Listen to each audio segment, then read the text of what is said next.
Hi, this is Victoria bringing you some helpful tips from my home to your home.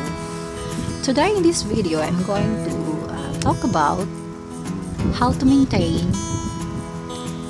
a mower to last it for a long time. Now, come with me.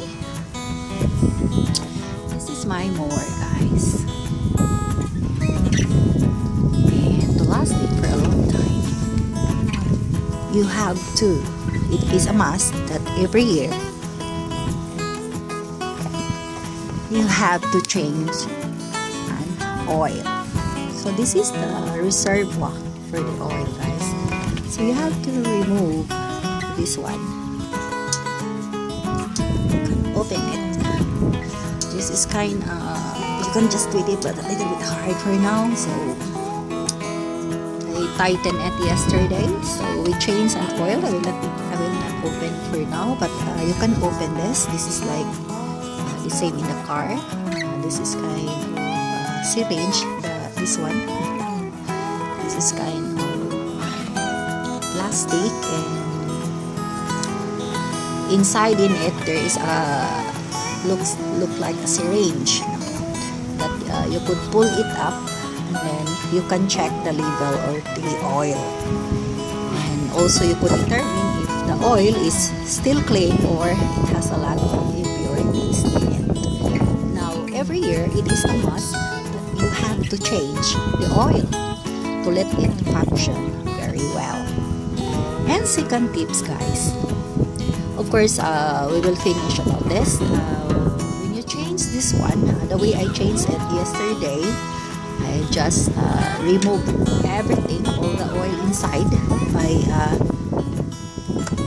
flipping this mower sideways, and I drain all the old oil. And you can determine if the oil is dirty or it has a lot of already of impurities in it, because you cannot see it a clear oil. You could see a dark one. What I have seen yesterday, it's a dark one. So maybe I could show you, the oil. It's a dark oil actually. I put it inside in the garage, so it's quite long. Maybe if I get it. So that's the look of the oil. It is very dark. Compared to the new one, the oil is a little bit not very clear, but of course you could say it is clearer than the one if you compare the one you have inside. So if it is dirty, you could see dark color of the liquid that come out when you pour it out. And if you replace, the new oil is, of course, you could see a transparent or clear, not very clear, but a little bit. If you know the oil, that's a clear one. So very obvious. The old is dark, and the new one is a little bit clearer. So that's it. Every year you have to change, especially nowadays na the springs is already on, and it is the time to maintain the garden. You will see, guys, how long is the grass now, since I did not cut during the winter time, so we did not cut it, so it's quite long now. So it is the time for me to cut. So before doing it, I need to check everything, because it's been a while that I'm not using this. So it's time to check the oil, change the oil, and of course check the level of your gasoline. So if it is on low level, you have to add a little gasoline to avoid breaking the motor. And of course, after using this, when you are done using with your tundus, don't forget to clean up inside here. at the bottom. You have to clean it with water to avoid oxidation, because the grass that we cut is acidic, and it will accumulate as well inside, because the grass, you know already, it has humidity, so it will accumulate inside. And what will happen is when it is a lot, of course the propeller here inside cannot turn much, and that's the chance that your mower might break or damage.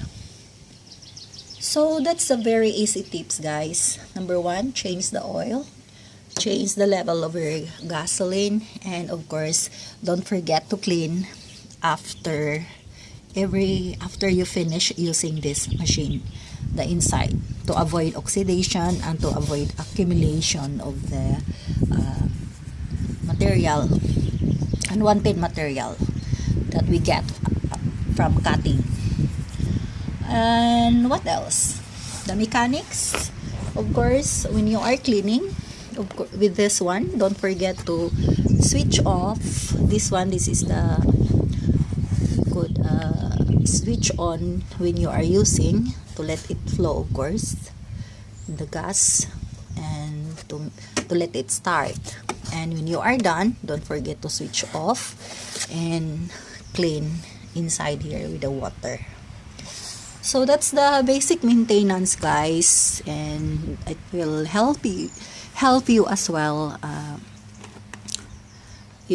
make your mower last for a long time, and you will not be having a hassle to buy every now and then if your things is damaged. So it is very important to maintain and to know how to maintain your things. As what we have said, nothing is free. If you want your things to last for a long time, you have to do something. You have to maintain it. And of course, a little bit about this kind of mower, guys. It can possibly cut with an area of 2,000 square meter. That's only the council advisable 2,000 square meter, and the capacity of this here in the back is 60 to 70 liters. So it means if it is a grass like this tall, you have to throw it every now and then and remove it every now and then, because what will happen, guys, if you will not remove and it is already full with the grass, what will happen here, the chances it will not turn anymore, and of course it will not work as what you expect. So that's it for today, guys. I hope I am clear to you, and I hope I was able to give you some helpful tips that could help your mower last for a long time. So that's it for today, guys. Thank you for watching, and I hope you enjoy with our short video, and I hope you learn a little bit from me. Well, bye for now, guys, and see you in my next video. Bye for now.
I'm done cutting, guys.